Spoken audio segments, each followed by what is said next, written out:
consigo ir além do teu olhar. Tudo que consigo é imaginar a riqueza que existe dentro de você.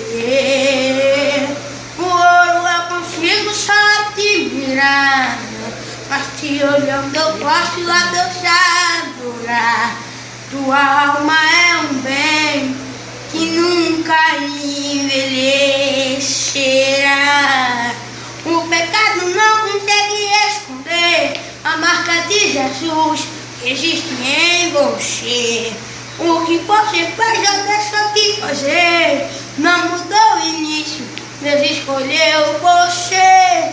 Sua realidade não está naquilo é que você possui ou quem sabe fazer. Me arrepiou toda. Isso é mistério de Deus com você.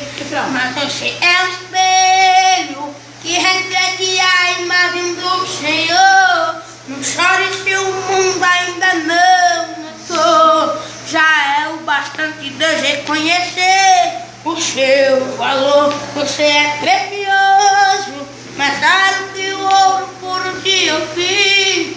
Se você desistiu, Deus não vai desistir.